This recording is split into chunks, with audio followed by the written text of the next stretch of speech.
একদম মা কথা দেখালো হবে না। চল এইটুকু দে। এটা না কি আছে এটা না আমি বললাম না এটা বেটা বললাম ওটা খেলে ও सुना समझी सब संसार रहा नहीं राम नाम संचार सुना जानिए ज्ञान সবাইকে জানাই গুড মর্নিং। আর এখন 9টা বাজে আর এদিকে আমার গোপাল কিন্তু শুয়ে আছে। রাতে না একটু শরীরটা খারাপ হয়েছিল, হঠাৎ কাশি পেয়েছে, বমি পেয়েছে, আবার এদিকে পায়খানাও হয়েছে। তো পায়খানা একটু খারাপ করেছে। তো শরীরে গরমের জন্য বড় লোকেদের যেরকম হয় না সেরকমই কিন্তু ওরও হয়েছিল। খাওয়া দাওয়া আর এত ছোটাছুটি করে ভগবান তোমাদের কি বলবো। তো তার জন্য হয়তো শরীরে লাগছে না, এত পরিমাণে ছোটাছুটি, খাওয়া দাওয়া করার পরে ছোটাছুটি করবে, মানে এক সেকেন্ডও ওর শান্তি নেই জেগে থাকা। তো যাই হোক, পুরো ভিডিওতে দেখতে থাকো। ততক্ষণ গোপাল একটু রেস্ট করার জন্য ওকে বলছে একটু রেস্ট কর, তুই একটু ঘুমা, তারপরে একটু বাদে উঠবি। তো ওকে শুয়ে দিয়েছে আর বাকি কাজবাজগুলো সেরে ফেলছি। তো পুরো ভিডিওটা দেখতে থাকো, আশা করি তোমাদের অনেক ভালো লাগবে। যে যেখানে তোমার ব্লগটা দেখছো অসংখ্য ধন্যবাদ। মিস মানু ব্লগে আর একবার ওয়েলকাম জানিয়ে ব্লগটা শুরু করে দিলাম। প্লিজ কমেন্টে জানাবে তোমরা কোথা থেকে আমার এই ব্লগটা দেখছো। তো সকালে ও উঠে এখনও শুয়ে আছে আর পিকুর বাবু যাচ্ছে কোম্পানিতে খেলা করতে। কোম্পানিতে বলেছে যে খেলাতে জিতলে 50,000 টাকা প্রাইজ আছে। তো পিকুর বাবুকে আমি ফ্রাইড রাইস বানিয়ে দিয়েছি। আমি বলছি তুমি এইটুকু খাও আর বাকি এই সাইডে আছে, তোমার যদি লাগে তুমি নিয়ে নেবে। আর এদিক গোপাল শুয়ে আছে। তার গোপালকে ডাকছিল কিন্তু উঠেইনি। দেখতেই পাচ্ছে ওর না ডাকলে না ও প্রচণ্ড রেগে যায়। আর যখন ঘুমাবে না তো ওকে মেরে মেরে ঘুমাতে হবে, আর ঘুমাইলে কিন্তু উঠবেই না। তো এখন যাচ্ছে সেখানে খেলা করতে, কোম্পানির খেলাতে। তো যাই না তোমাদের আশীর্বাদে জিততে পারবে কিনা।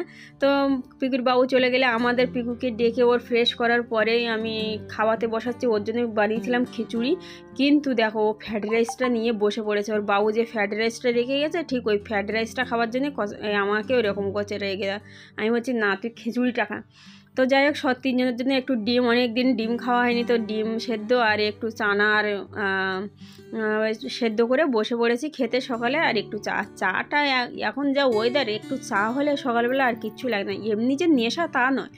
তো চা খাওয়া হয়ে গেছে, ঘরটা মুছে নিচ্ছি, নেওয়ার পরেই কিন্তু ঠাকুর পূজা দেবো।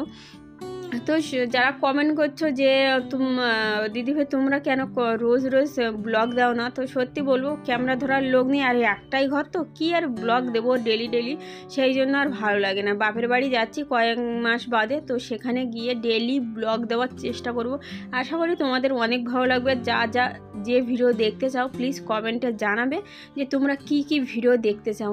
কারণ দেখো একটাই ঘরে আমি একা পুরো দিন, সকালে রান্নাবান্নাটা সারার পরে কিন্তু আর কোনো কাজ বাজ থাকে না। এই ঘর মোছা, চান করা, ঠাকুর ভোগ দেওয়া, ব্যাস, তারপরে খেয়ে দিয়ে শোয়া, এইটাই, তাছাড়া কিছু না। ছেলের পেছনে কিন্তু পুরো দিনটাই আমার গাধার মতো চিল্লাতে মারপিট করতেই চলে যায়। তো যাই হোক, চান দান করে নিয়েছি, আগে আমি ঠাকুর ভোগটা দেবো, তারপরে বাকি কাজ করবো, দুপুরে রান্নাবান্না।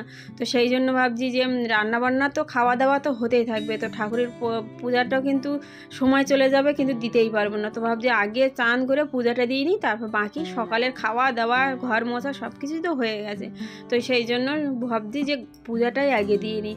তো এখানে তুলসী গাছ রেখেছিলাম, সেই তুলসী গাছে একটু প্রতিদিন কিন্তু 12টার আগেই চেষ্টা করি যেখানে জল দেওয়া। কারণ দেখো তুলসী গাছ যদি লাগানো হয় তাহলে 12টার পরে জল দেওয়াটা উচিত না।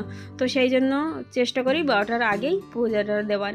তার এদিকে দেখো ঘাড় মানে গলা মাথা সব ধরেছে। কেন বলো তো, কালকে না আমার গোপাল মুখে, ওকে ঘুমিয়েছিল তো এমন জোরে আমার মুখে লাথি দিয়েছে, মানে পা দিয়ে এমন লাত মারেছে আমার মুখে যে আমি ওর ডাকছিলাম বলে দেখো দুষ্টুমিটা দেখো, আমাকে মলমটা দিয়েছে, আর দিয়ে দেখো ও কীভাবে দাঁড়িয়ে আছে। তো তোমরা বললে বিশ্বাস করবে না, এমন ভাই মুখে লাথি মেরেছে মাথা থেকে ঘাড় অবধি, মানে যেটা মস করে আওয়াজ হয়েছে, আর সেইখান থেকে না শুধু যন্ত্রণা হয়ে যাচ্ছে, মুখটা এতটাই অফ লাগছে যে তোমাদের কি বলবো। তো আমি বলছি চান দান করেছি, মলমটা দাও, মাথাটা প্রচণ্ড আর ঘাড় গন্ধন খুব যন্ত্রণা হচ্ছে, তা দিয়ে নিই। তো পিকু আমার গোপাল দিয়ে দিল মলম, আমি দিয়ে নিয়েছি।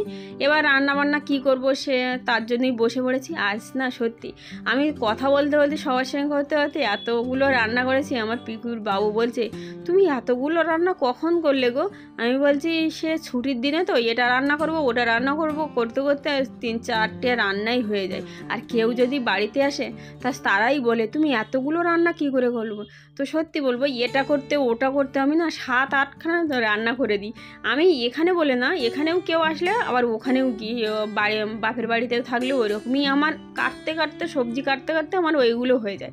তো আজকের কী করেছিলাম বলো তো, ছোটো ছোটো মৌটি মাছ নিয়ে এসেছিলো, সেটা হচ্ছে পেঁয়াজের কলি দিয়ে ভাজা করেছিলাম, মাছের মাথা দিয়ে ভাজা করেছিলাম, আর করেছিলাম কাঁচকলা, গাজর আর একটু বিনস দিয়ে পাতলা ঝোল করেছিলাম মাছ দিয়ে, কারণ এটা হচ্ছে পিকুর। আর করেছিলাম মাংস হচ্ছে ওর কাকু খাবে আর ওর বাবু খাবে। আমি শুধু মশা আর পেঁয়াজের কলি আর মশা কাঁচকলা দিয়ে ভাত খাবো, ওখানে পিকুর পেটটাও ঠিক নেই, সেই জন্য আমরা এইগুলো খাবো আর ও খাবে, ওরা খাবে মাংসটা ফ্রিজ থেকে এখনও বার করা হয়নি। তো দেখো মৌটি মাছগুলো একদম ফ্রেশ। আর এইটা সে কী বলে মৃগেল মাছটা সত্যি ওর বাবুরা বলছে অসাধারণ টেস্ট। তো একটা গল্প এর মধ্যে আছে, পিকুর বাবু গেছিলো খেলতে, তো ওখানে এক বন্ধু বলছে চল আমার ঘরে, তো বলছে কী রান্না হয়েছে, তা ও ভেবেছে আমি শুধু কাঁচকলার তরকারি করছি, তো ও এইটাই বলেছে। তো বলছে যে তুমি এতগুলো রান্না করেছো, তা আমাকে তো বলতে পারতো, ওই বন্ধুটা ডাকতাম। আমি জানি নাকি তুমি কোন বন্ধুর ডেকে নিয়ে আসবে, তাহলে নিয়ে আসলে কেন, যা আছে তাই খেত। তো বলছি কি শুধু কাঁচকলার তরকারি দিয়ে কাউকে ভাত দেয়? তো আমি বলছি কি তুমি জানো ছুটির দিনে একটা তরকারি কখনোই বানাই না, দুটো করবই। তো আজ তো দুটো নয় একেবারে 4টে করে দিয়েছি। তো সত্যি 3-4টে তরকারি এক সমান হয়েছে, এত সুন্দর টেস্ট হয়েছিল যে সবাই প্রশংসা, মানে যারা আমাদের পাশের ঘরেও দিয়েছিলাম তারাও বলছে সত্যি তরকারিগুলো না অসাধারণ হয়েছে। আর গাদা তো বানায়নি, অল্প অল্প করে বানিয়েছি, দুবার খাওয়া, জাস্ট দুপুরে খাবো আবার রাতে, ব্যাস 2 টাইম খাওয়ার জন্য, আর একটুও কিন্তু বাঁচেনি।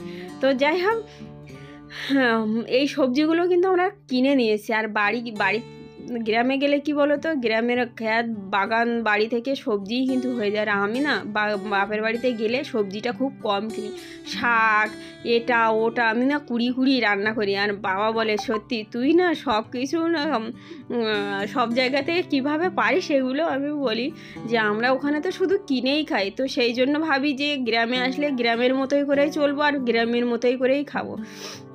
তো যাই হোক সত্যি মানুষ হয়ে জন্মালে যে কত কিছু না শেখা যায়, বোঝা যায়, তাই না? তো যাই হোক আমার কিছুটা মাংসটা বসিয়ে দিয়েছি, আর অনেকটা দেরি হয়ে গেছে, 1টা বেজে গেছে, সেই জন্য ভাবছি পিকুর খাইয়ে দিই। তো শুক্তোর তরকারি দিয়ে উচ্ছে দিয়েছিলাম কাঁচকলাতে, তো শুক্তোর তরকারি আর একটু মশা দিয়ে ওকে খাওয়ান। হ্যাঁ আর একটা কথা জানো তো, আমার গোপাল না ছোটো থেকে তুমি যদি পান্তা ভাত দাও তাও খাবে, তুমি যদি মাংস ভাত দাও সেটাও খাবে, মানে যে সব কিছুই কিন্তু ওর খাওয়া শিখিয়েছি। কোথাও গিয়ে কেউ বলতেও পারবে না যে এটা খায় না কেন। আর খাওয়াতে কোনো অরুচি নেই, যেইটুকু খাবে ভক্তি করে খাবে। তো এই যে আমি শুধু বলি যে কেন যে ওর গায়ে লাগছে না। তো যাই হোক খাওয়া দাওয়া তো সবার হয়ে গেছিলো, মানে ওর কাকু খেয়েছিল, পিকু খেয়েছিল, আমি কিন্তু ঘুমিয়ে পড়েছিলাম পিকুকে নিয়ে।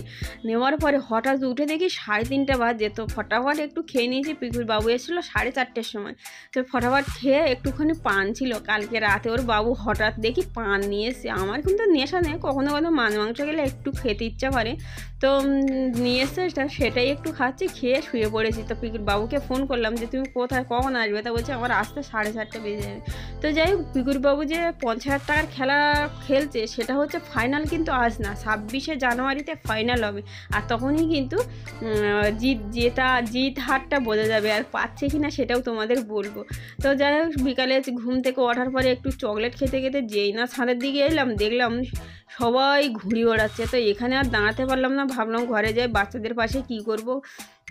আর আধা চকলেট ছিল, সবাইকে দিয়েও কিন্তু হবে না, তো সেই জন্য ঘরের দিকে চলে আসলাম। তো পুরো দিন কি করলাম না করলাম সেটা তোমাদের শেয়ার করলাম। জানি না তোমাদের কেমন লাগলো, প্লিজ আমাকে কমেন্টে জানিয়ে দেবে। তো অনেক দিন ফ্রিজে ছিল এই চকলেটটা, সেই জন্য আর খাওয়া দাওয়াটা হয়নি। তো সন্ধে হয়ে এলো আর পিঠেও বানাবো বলে তার জন্য রেডি করছি, কারণ কালকে সব পিঠে খাওয়ার দিন। তো দেখতে পাচ্ছ কইটুকু বানাচ্ছি, সত্যি বছরে 2-3 বার করে খাই তো সেই জন্য আর বেশি বানান। আর হ্যাঁ, পাটিসাপটাও বানাবো, সেটাও রেডি করেছি। তো সেটা কখন বানাবো জানি না, একটা বানিয়ে নিই তারপরে বানাবো। নেই আমার কালকেই সব খেয়ে নিতে হবে, এটা কোনো মানে হয়। তো তোমরা দেখতেই পাচ্ছ কইটুকু নিয়ে বানাচ্ছে। যাই হোক, কেমন লাগলো আমার ভিডিওগুলো জানিয়ে।